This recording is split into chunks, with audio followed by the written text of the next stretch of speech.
요새 그런 질문을 많이 받아요. PM님은 어떻게 그렇게 직장 다니면서 내 집 마련뿐 아니라 부업도 이렇게 잘 하느냐. 일단 이런 생각을 갖게 된 제 스토리를 한번 풀어보는 게 되게 좋을 것 같아서 한번 말씀드려 볼게요. 저는 일단은 딱 두 가지라고 봅니다. 직장인이요. 내 집 마련은 꼭 해야 된다고 저는 생각해요. 그리고 자산을 체계적으로 키워나갈 수 있는, 직장인도 할 수 있는 이 가족법인 재테크를 저는 항상 추천합니다. 이제 제 영상이 조금씩 이제 노출이 되면서 특히 30대 중반에서 한 40대 이 분들이 많이들 관심이 있어 하시더라고요. 아무래도 우리가 가정을 꾸리고 아이가 생기고 자녀를 육아하다 보면 항상 우리가 맞닥뜨리는 딱 주제가 그거잖아요. 내 집 마련은 당연히 모든 고민이고, 그다음에 우리 다들 재테크 많이 생각하시잖아요. 어떻게 부업을 해서 월 현금을 더 만들어낼까, 그런 생각 많이 정말 하시잖아요. 공대생 출신인 저는 정말, 저도 사실 단순하고 되게 순진했어요. 학교 졸업하고 좋은 회사 취직하고 입사해서 승진하고 이렇게 달려가는 게 저의 그냥 주어진 길이라고 저는 생각했었거든요. 그래서 저도 입사한 다음에는 가장 할 수 있는 게 이제 승진이니까 승진만 보고 이제 계속 달려갔습니다. 저 외국계 입사했었거든요. 그러니까 외국계 기업에 입사해서 차장까지 누락 없이 계속 승진을 했습니다. 그렇게 이렇게 좀 평범한 직장 생활에 길들여지다 보니까 저와는 좀 다른 길을 택한 분들을 만날 기회가 굉장히 없었었죠. 특히나 이제 좀 사업하시고 뭐 저와는 정말 다른, 그러다가 어쩌다 이제 간혹 만나게 되면 뭐 스타트업, 뭐 자금, 뭐 부가세, 세금 계산서, 뭐 법인, 뭐 주식회사 그런 얘기 들으면 정말 딴 세상 얘기 같더라고요. 그래서 이제 저는 나랑 상관없다, 나는 그냥 회사나 열심히 다니자, 이렇게 생각을 많이 했었거든요. 그렇게 이제 계속 일을 하다가 아파트 자산에 대해서 이제 알게 됐는데 이게 보니까 금액이 너무 만만치가 않은 거예요. 내 급여로는 이 아파트를 마련한다는 게 말이 안 되는 거예요. 와, 이걸 어떻게 사지? 제가 벌어들이는 월급으로 생활비라는 것도 있고, 그때는 이제 악착같이 적축만 해야 되는 걸로 이제 생각을 해서 이제 적축을 했죠. 당연히 기본이니까 그건 해야 되는 거죠. 그렇지만 계속 아파트라는 산이 너무 높아 보이는 거예요. 처음 시작은 이제 구축 복도식에서 이제 전세를 시작했어요. 어찌어찌 이제 둘이 결혼 비용은 최소로 줄이고 전세로 시작했는데, 그리고 이제 제가 구축을 열심히 했다 그랬잖아요. 결혼하고 5년 안에 그래도 내 집 마련을 한 거예요. 오래된 구축이지만 너무 기뻤죠. 그때도 일단은 돈이 모자라니까 이제 대출은 받긴 했는데 최소로 받았어요. 제가 이제 뭐 해외 출장도 많아서 막 출장비 모아가지고 와이프도 맞벌이였고 어찌 내 집 마련을 했는데, 그때는 대출이 무서워서 최소로 받았었거든요. 너무 기뻐서 잘 지내고 있었는데요. 저희가 이제 구축이었는데 옆에 신축이 들어선 거예요. 이렇게 신축 아파트를 그때 볼 때는 그냥 그들만의 캐슬 같은 느낌이에요. 저기는 뭔가 막 시큐리티도 막 있잖아요, 정문에. 야, 저도 어떤 사람들이 사는 거야, 이렇게 되게 궁금했었는데, 이제 우연히 진짜 그때가 정말 큰 전환점이 또 된 것 같아요. 신축 아파트에 들어가게 됐어요, 기회가 생겨서. 와, 근데 여기는 아파트가 아니라 호텔식 리조트 같은 거예요. 키즈 카페도 있고 뭐 독서실도 있고 뭐 경로당도 이렇게 흔히 보는 경로당이 아니라 뭐 시니어 뭐 센터 막 이런 식으로 막 되게 이쁘게 돼 있고, 막 나무 엄청 막 서 있고, 뭐 연못 가면 막 개구리 소리 나고, 와, 거기에 진짜 쇼크를 받았죠. 금수저들만 산다고 이제 생각은 해서 이제 포기는 하고 싶었는데, 그 뭔가 모를 그 오기가 막 생기잖아요. 그래서 그때부터 정말 미친 듯이 공부한 것 같아요. 정말 더 모으고, 그 다음에 그리고 나서 이렇게 부자들이 어떻게 될까라는 궁금해서, 이 마인드셋이 진짜 중요하거든요. 아직도 새벽에 일어나면 이제 쓰는데요. 일단은 자본주의를 잘 이해를 해야 되잖아요. 뭐 자본주의, 공산주의 뭐 이 정도만 알고 있어. 자본주의가 뭔가 몰랐는데, 그 EBS 다큐 있어요. 그 자본주의, 우리 영상도 찾아보면 있고요. 근데 책을 좀 추천할게요.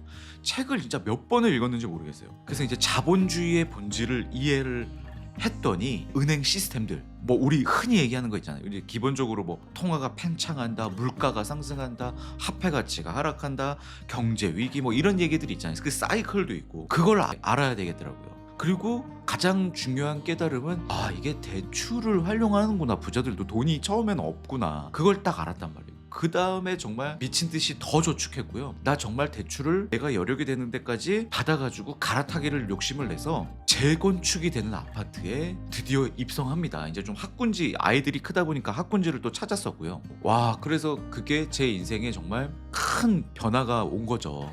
그리고 이제 좀 더 중요한 얘기를 할 건데, 일단 내 집 마련을 하니까 또 이제 멘붕이 오는 거죠. 아, 야, 대출을 뭐 여력이 되는 만큼 받으라 그래서 받기는 했는데 이제 또 멈춰 있는 것 같아요. 뭐 아파트도 팔아야 내 돈 같고 심리적으로는 안정이 되지만, 근데 이게 더 회사에 의존을 하게 되더라고요. 이제 회사에서 잘리면 이제 대출 이자를 어떻게 갚지? 그때 정말 재테크에 되게 진심이었거든요. 그래서 와이프랑 상의를 해서 제가 1년 육아휴직을 하게 됩니다. 회사에서는 정말 눈치가 많이 보였죠. 그래도 이 마지막 기회일 것 같은 또 막 그런 느낌이 있잖아요. 1년 동안 물론 육아를 하려고 육아를 했지만 와이프가 되게 할애를 많이 해줘서 내가 해보고 싶은 공부 다 해봐라. 그래서 일단 그때 뭐 노후 자격증이라고 하는 공인중개사 자격증도 4개월 동안 엄청 공부해가지고 4개월 만에 동차 합격도 했었고요. 그리고 이제 더 이제 부자들의 방식을 공부하고 싶어서 부동산 상업용도 공부를 해야 된다고 생각했는데 그 전에 법인을 알아야 되겠더라고요. 부자들의 방식이 법인이더라고요. 그 로버트 키요사키의 부자 아빠 가난한 아빠 책 아세요? 거기에 저는 딱 한 줄로 요약하라 그러면 부자들의 방식은 법인이다예요. 평생 직장인으로 안 살려면 사업 공부를 하고 싶었어요. 그리고 이제 직장인이다 보니까 이제 개인 사업자를 또 내서 이렇게 부업하시는 분들이 있는데 연봉이랑 또 합산이 되면 종합소득세 내야 되잖아요. 그러니까 수입이 많을수록 세율이 높아지니까 부자들은 법인을 이용하는 걸 알았던 거예요. 절세도 되고 자산 증식도 잘 된다는 그 법인에 대해서 파다 보니까 너무나 좋은 거예요. 네, 법인도 이제 별개의 법으로 만든 인격체이기 때문에 모든 게 다 됐어요. 개인이랑 똑같이 국어형 아파트 투자만 되게 단점이 있었지, 미국 주식도 하는데 미국 주식도 법인으로 해서 아이들이랑 주말에 모여서 무슨 주식 살까 그런 고민도 하고요. 그 다음에 또 상가를 사서 월세도 받아보고, 임차인 자격으로 공유 오피스를 만들어서 월세를 다 제하고도요 월 현금 500이 세팅이 되더라고요. 저 진짜 일요일에 한 번 딱 가거든요, 공유 오피스에. 그런데 5천을 모으고 9천을 모아서 공유 오피스를 창업해서 투자를 했더니 월 현금으로 500이 생기는 거예요. 와, 그게 진짜, 이게 법인을 하면서 이런 것들을 제가 계속 비즈니스 마인드가 생겨가지고 했던 것들이거든요. 그래서 이제는 어디까지 왔냐, 생활비를 쓸 수 있는 급여가 있잖아요. 주택담보대출을 받은 원리금을 갚을 여력이 있잖아요. 법인은요 그대로 지금 쟁여두고 있거든요. 그래서 이제 더 넥스트 스텝을 또 고민하고 있죠. 저도 지금 좀 경기 흐름이 안 좋다 그럴 때 이때가 오히려 기회가 아닌가, 조금 더 시드를 모아서 한번 나도 건물주에 도전해볼까, 이 정도까지 제가 성장을 하더라고요. 제가 그냥 직장만 다녔으면 이런 생각을 했을까요? 그래서 지금 현재까지의 스토리만으로도 저한테 많이 물어보세요. 이제 가족법인도 특히 이제 30대 중반에서 40대 분들 상담이 되게 많거든요. 하나하나 Q&A로 제가 다 풀어드리거든요. 이렇게까지 제가 성장할 수 있었던 건 역시 이제 재테크 마인드 세팅이 이제 중요하고, 가장 쉬운 게 아파트, 내 집 마련. 거주의 안정성은 필요하잖아요. 하면 됩니다. 가용 자금 내에서 최고의 똘똘한 아파트를 잡으면 됩니다.